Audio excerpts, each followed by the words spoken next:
You're listening to the Podcast Detroit Network. Visit www.podcastdetroit.com for more information. Welcome to Smart Sex, Smart Love, where talking about sex goes beyond the taboos and talking about love goes beyond the honeymoon. I'm Dr. Joe Kort. Thanks for tuning in. Welcome to another episode of Smart Sex, Smart Love. I hope you're all staying safe and well during quarantine. This week, I'm looking at how to prioritize sexy self-care time as a parent with Dr. Megan Fleming. Dr. Megan is a nationally recognized certified sex and relationships expert with over 20 years of experience working with individuals and couples to discover what's getting in their way. Megan teaches them skills and strategies to get the sex and relationships they really want. As the resident sex expert of the Girl Boner podcast, Megan believes committing to our sexual and sensual being is what allows us to thrive and truly feel fully alive. As she says, sexuality is vitality. But finding time for self-care and be sexually awakened as a parent is tough.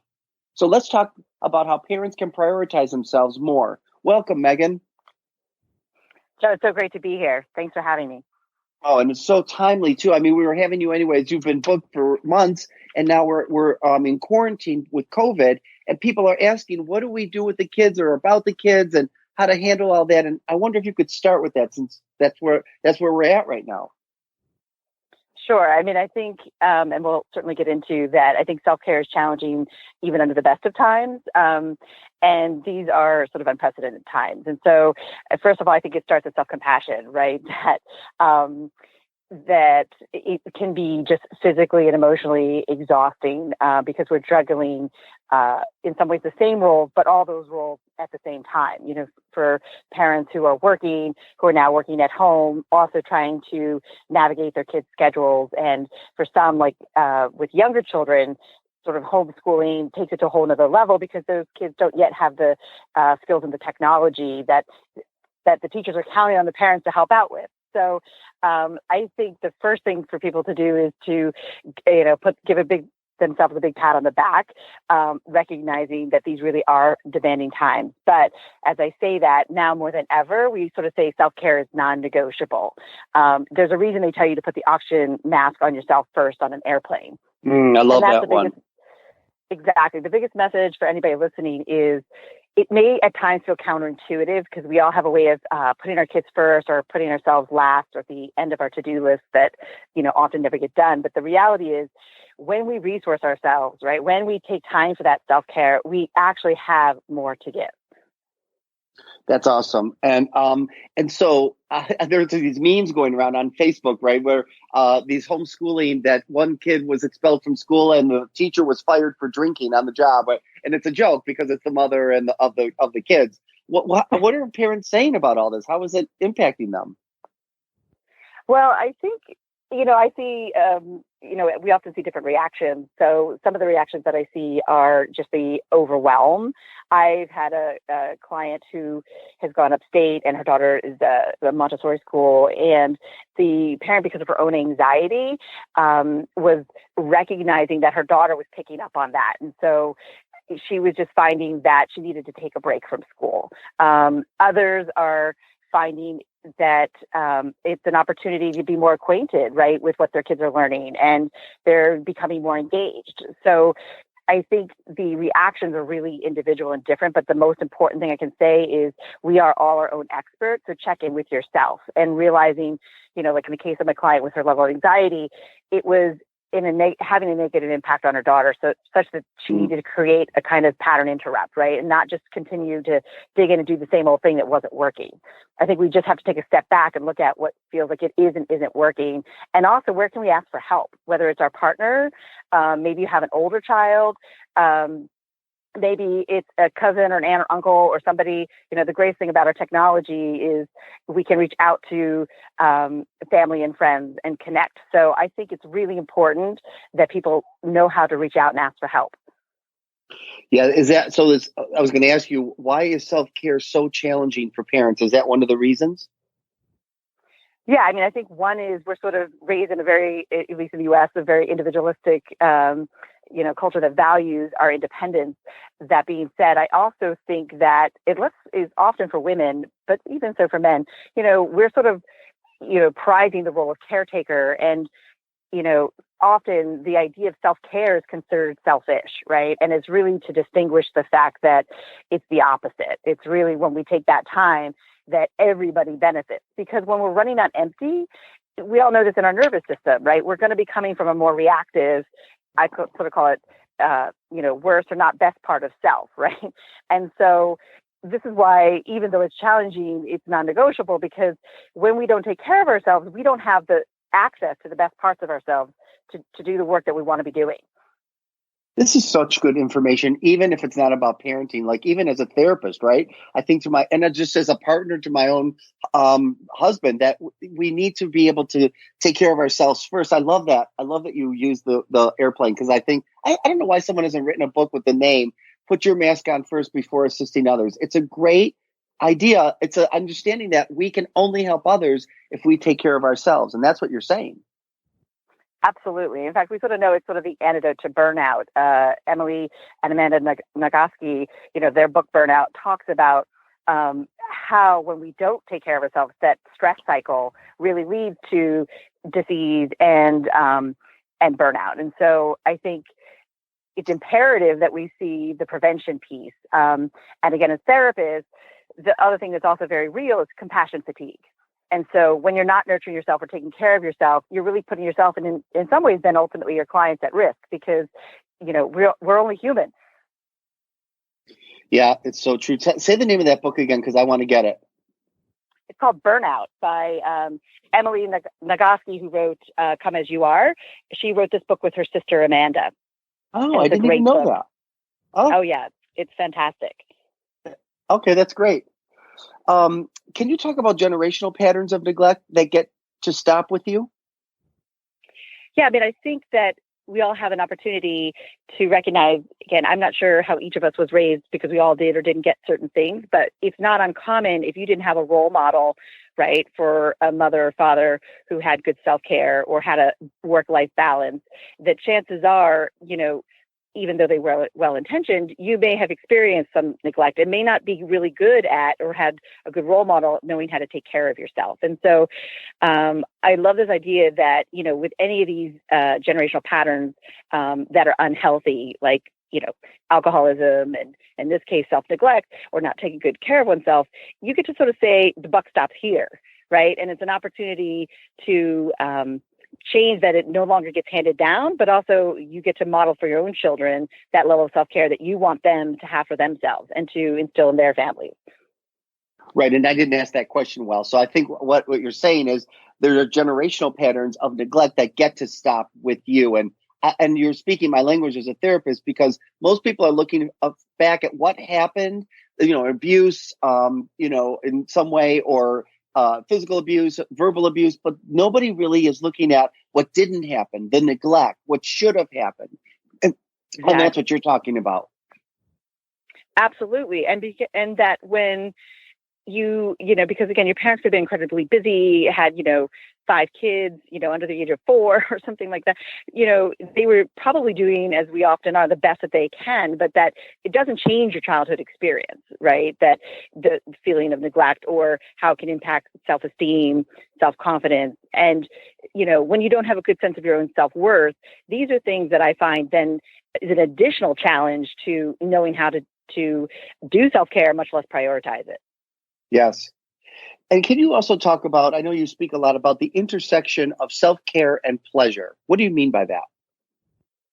Well, I think, again, we sort of say that self-care is non-negotiable, but I think pleasure is just sort of up-leveling it. It's sort of like living a sensual life kind of blows the socks off of the idea of, the role of self-care. And because pleasure, if you think about it, I mean, both being sex therapists, I'm like always instead of the apple a day, it's the orgasm a day, right? That orgasm releases oxytocin, it's dopamine, like it's stress relieving. There's so many amazing things about it.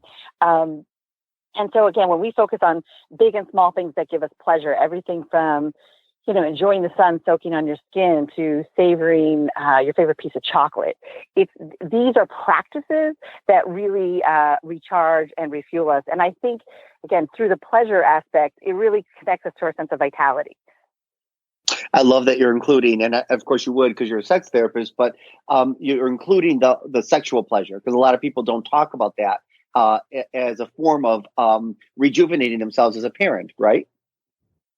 Absolutely. And I think it's sort of, again, when you live a pleasurable life, it's like you can have a daily experience and you just, up level it a little bit. So maybe it's, your hot bath and you add some aromatherapy or Epsom salts. Like, it doesn't take much to, realize that even daily experiences can be ones that you can infuse a bit of pleasure.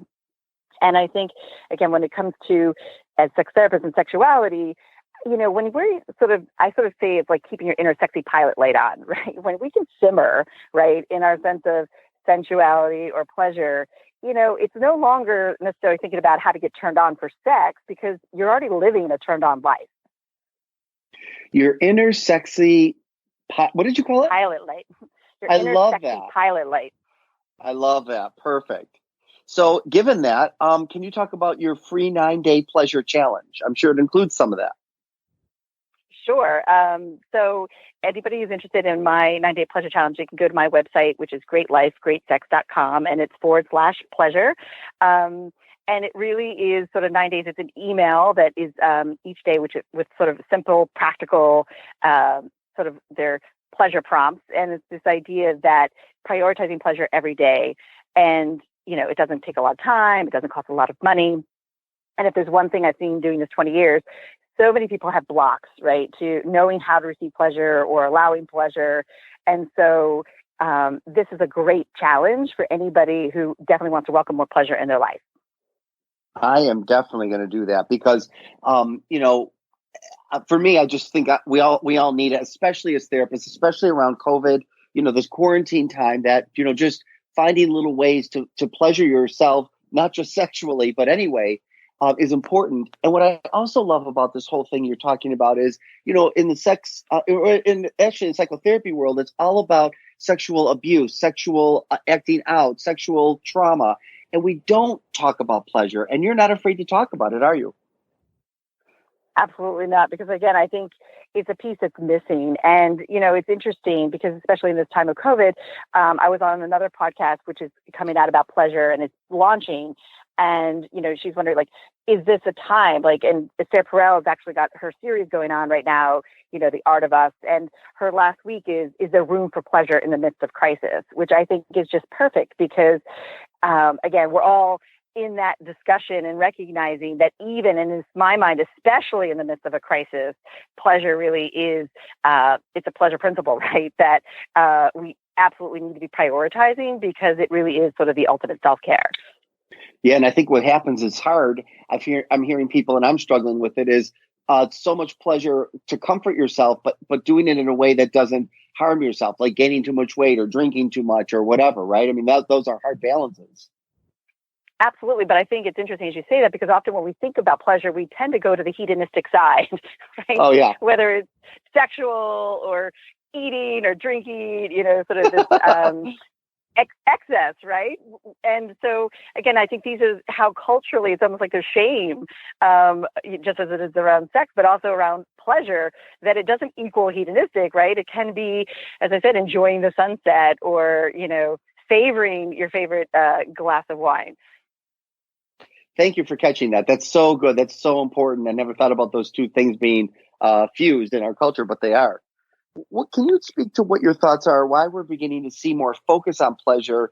It's the focus of World Sexual Health Day this year. Pleasure matters. Why is it coming up so much now? Well, first, I'm just sort of excited that it is sort of the theme this year of World Sexual Health Day, because pleasure does matter, and the fact that they are seeing through the World Association of Sexual Health that this is sort of one of the principles, right? That, even as we define sexual health, the possibility of pleasure is even in the definition. And so I think we're seeing more of it because, it's I think, a growth in a sense of this becoming the role of self-care sort of becoming very much in our vernacular or vocabulary. Like people have practices or, like it's a yoga practice or an exercise. And there used to be, I think, a lot of stigma and shame, even in, taking time for a wellness routine. And I think that as that has become normative and has gained acceptance, this is just sort of the natural and perfect extension to that, which is really focusing on the pleasure. And I think, interestingly enough, Gwyneth Paltrow just did her Goop series, and the third episode is with Betty Dodson, whom I'm sure we both know and love. We consider her the mother of masturbation. And, again, the focus of the episode is all on pleasure, including pleasure for one. And so I just think that, now more than ever, culturally, we're sort of ready for these messages. Yeah, so for people who don't know, Betty Dodson, she wrote a book many, many years ago. Is it called Pleasure for One? Was that what it was called? Sex for One. Oh, Sex for One. And it's all about, Sex for One. That's why you called her mother, the mother of masturbation. And she wasn't afraid to talk about that. And, I really feel like in the midst of crisis, and this is a horrible crisis we're going through, good things do come from these kinds of things. The AIDS crisis in the 80s, I remember as a gay man, was so freaking horrible. But I remember thinking, even as we were going through it, we were in the media all the time. People were coming into our homes. They were going into our hospital beds. They were seeing gay people all the time, lesbians helping. And I really believe that pushed us to a more acceptance that we're real people and that we really care about ourselves, that we have real lives. And I feel like with this may push us, well, first of all, toward pleasuring ourselves, because being sexual with yourself is the safest way to get through COVID. But also, I'm also thinking just telehealth. In the mental health field, telehealth has been like this hedonistic thing that you kind of mentioned, where, oh my God, you're doing telehealth. That's so anti-therapy. No, it isn't. It's very helpful to many clients. And now we're going to see that pushed forward because of quarantine. Absolutely. We're both sort of a background at Imago. One of the expressions is, the crisis is the opportunity. And I'm talking, to parents and clients all the time around that, as we're sort of cocooning and maybe thinking of it as cocooning versus quarantining, that, we get the opportunity to go in and really figure out what matters and what we're going to prioritize. And essentially, when we come out, right, we're going to be the butterfly, right? What is it that this is a perfect time to develop skills and habits that we haven't had the time or energy to develop. And as you said, with technology, we have access to sort of, the best teachers, whether it's through books or podcasts or YouTube, and really encouraging people to not just Netflix this time away, right? Yes. Because sure, it's great to catch up on a show, and we all need, some chill time to decompress after a stressful day. But it really is, I think for me anyway, highlighting there are real growth opportunities here. So what would you say to someone who says, okay, I've done all my self-pleasuring, all my self-care, and I'm still really finding it hard to be around my kid who's home 24/7 now? What would you say to that parent?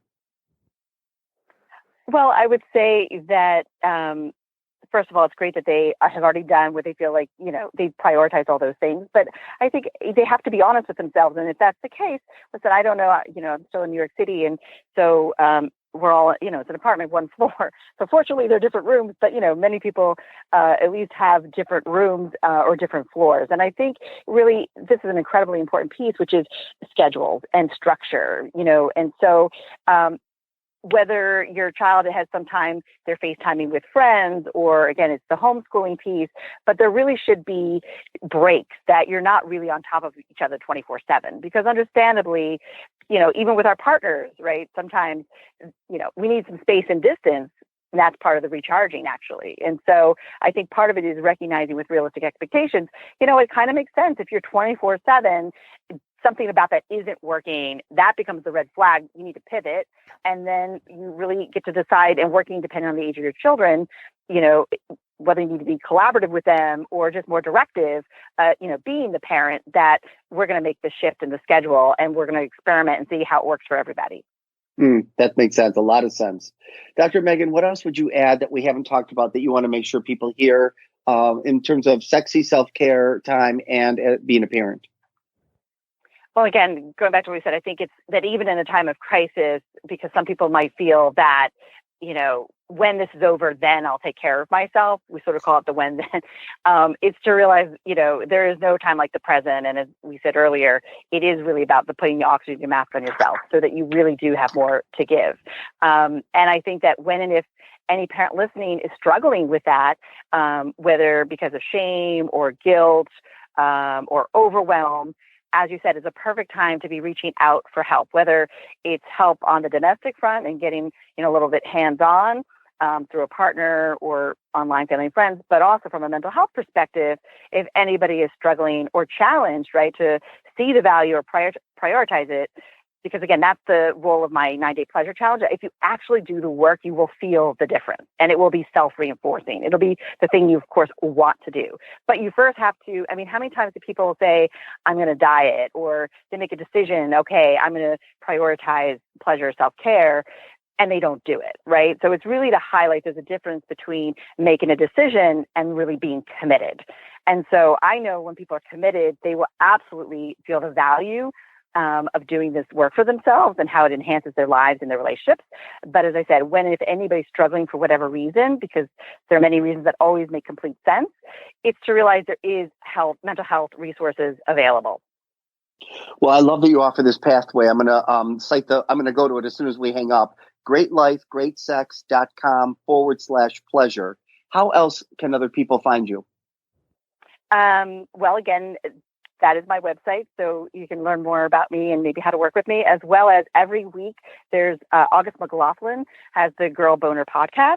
And so every week, if you want to submit a question that you have, a relationship or sex question, I'm answering that question under sort of a segment called #AskDrMegan. So if you'd like me to answer a question, definitely reach out. And there's a contact sheet if you look for Girl Boner podcast. Girl Boner Podcast. I love the name. Thank you so much. I love all this information. I just want to thank you, Dr. Megan. And if you enjoyed my show, please don't forget to rate, review, and subscribe. And also follow me at Instagram and on Twitter at Dr. Joe Kort. I'll see you next time. Take care and be safe. Thanks for listening to this episode of Smart Sex, Smart Love. I'm Dr. Joe Kort, and you can find me on joekort.com. That's JOEKORT.com. See you next time.